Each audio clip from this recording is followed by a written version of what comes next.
artistic, detailed poster, which I believe was the assignment. And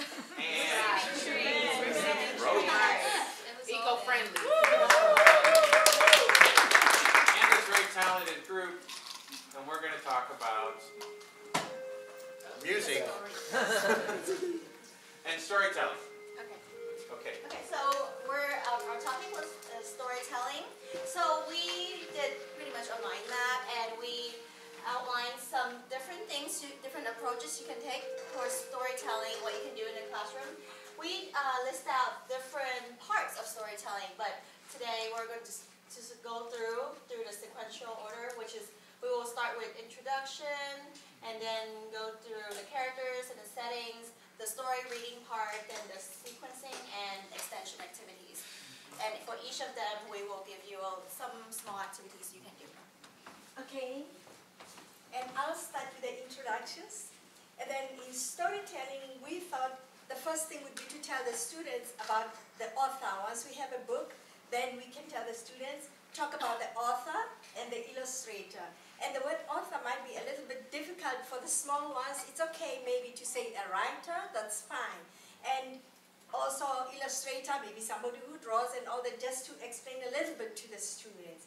And then talk about the cover page of the book, you know, what they see there, just to prompt them, asking them the WH questions to get their prior knowledge a little bit and to get some predictions, what they think the story is going to be all about. Because sometimes, just even if they don't see the title, just from looking at the cover of the book, they can then predict to say the story is going to be about this and that. Okay, so that would be the introduction.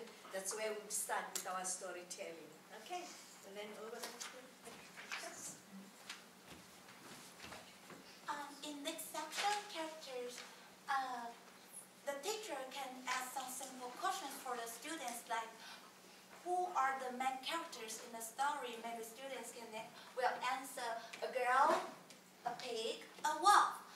And because if students pay attention to the story, it's an easy question for them. So maybe after they answering this, the teacher can also ask students, invite students to elaborate more, like using the adjectives to describe each characters. Like this one, a lovely girl, a fat pig, a bad wolf. Yeah. So here we can also review the pronouns and adjectives, like she is a cute girl, it is a fat pig, it is a bad wolf. So we can review the pronoun and adjectives here.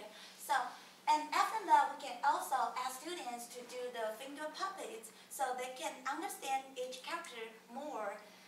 Through these activities, I think it's helpful for the teachers to understand if students understand the story, if the teacher need to explain more or not. And it also helps the students to do the story review and do some clarifications for them. Okay, mine is the setting. This one is the most simple one. So that is very important. Is like you need to let the student know about where the place that just describe about it, and also about the timing, like many minutes, and about like how the length about it, and of course for the event you should be more like multiple and diversity. Yeah. Okay. So my part is story reading, and then I think this can apply for both the stories that we have in our student books, like in Dino and the other book. I forgot what it was called. And also, if you want to introduce some other picture books, I think this is relevant.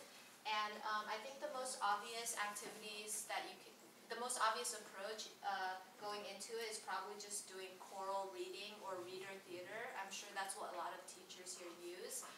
Something that I really like to do for the students at the beginning of reading is show them the video that comes with the course content for the student books, because this really helps like the weaker students be able to get an idea or feeling of the story before we read it, because they're usually struggling with just understanding the basic idea. And then to keep the stronger students on track, I think classroom management is pretty important, especially for elementary school kids. If the kids are more advanced, I notice that they tend to be a little bit naughty in class. So what I like to do is complete the sentence when we're reading the story. So I'll read a few words, and then they need to read the next 3 words after me. Or I could switch it up and read like the first 2 words in a sentence, and they can finish the sentence. And this really keeps them kind of like on track instead of like reading super loud or super fast, trying to like show off or something like that. Yeah, so that's what I like to do. And some other interesting ideas we had is getting the kids like moving around with TPR. And I really liked an idea that Van had, which was doing Mad Libs with the story. So you need to prepare beforehand, but you can take the story in the book or any story that you've already read, and then you can take out some nouns, adjectives, and verbs, and then elicit from the students some of these things, and then fill in the words, and then reread the story again with the funny words. And I think that's been really successful in Van's class, so I think I'm going to definitely try that next semester. And then, is there anything else? Complete the sentence. Oh, yeah, I already said this one. Yeah, and I think that's it. Yeah. Oh, well, Reader's Theater is pretty obvious. I think it goes along with role-playing. Oh yeah, another thing I like to do is, especially for the Little Red Riding Hood one for grade 4, I like to assign like different groups to be Little Red, the Wolf, Zach, and Granny or the Hunter, and then have them play those individual roles, and then go to the front afterwards and be able to perform the Little Reader Theater.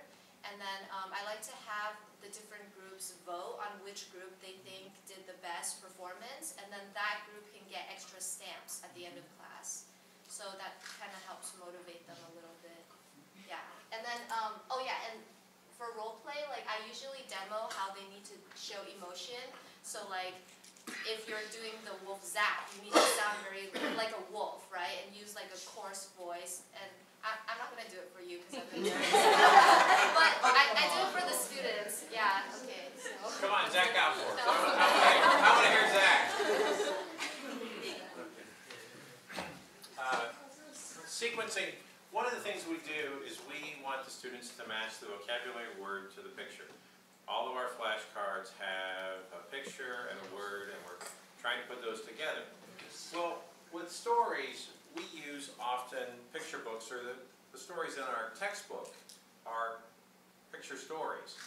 We can help the students understand the concept of sequence.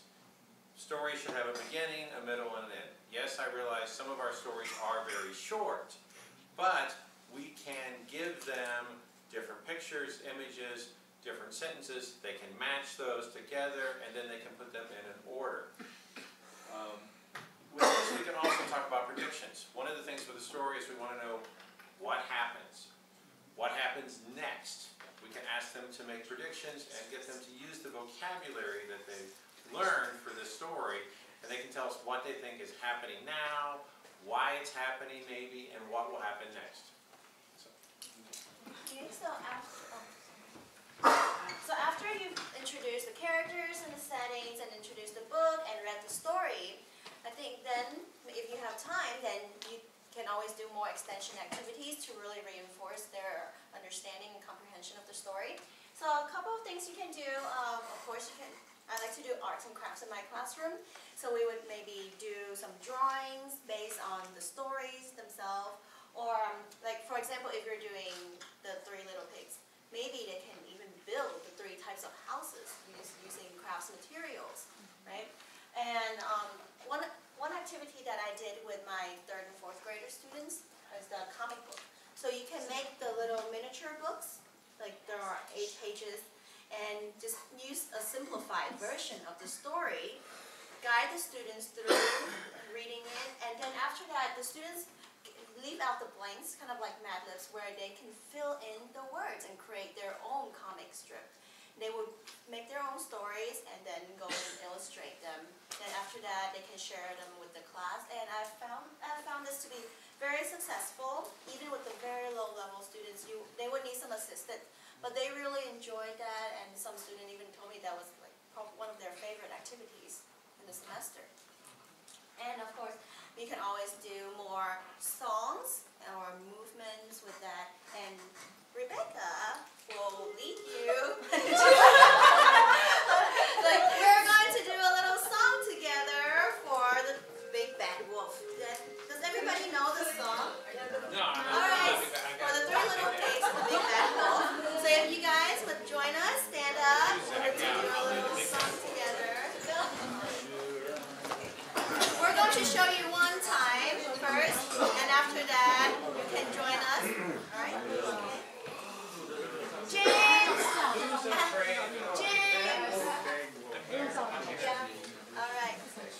Alright, then we're going to go like, who's afraid of the big bad wolf? The big bad wolf. The big bad wolf. Who's afraid of the big bad wolf? La la la la. Okay, so let's start. Who's afraid of the big bad wolf? The big bad wolf. The big bad wolf. Who's afraid of the big bad wolf? Cha la la la la. Faster. Who's afraid of the big bad wolf? The big bad wolf. The big bad wolf. Who's afraid of the big bad wolf? Tra la la la la. Now we are on a rocket. Let's go faster.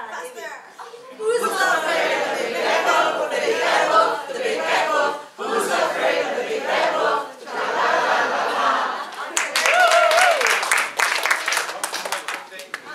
Okay, now some of you may think picture books and stories, probably not the most interesting thing for my grade 7, grade 8, grade 9, junior high kids. If you really want to do something with storytelling and picture books, I would suggest you look at variants. And that is like the Three Little Pigs told from the Big Bad Wolf's point of view, or there's a lot of Cinderella variants out there from different cultures. And that helps eliminate some of those generalizations and stereotypes that we were talking about earlier. And it can also give your students a different viewpoint of some familiar stories.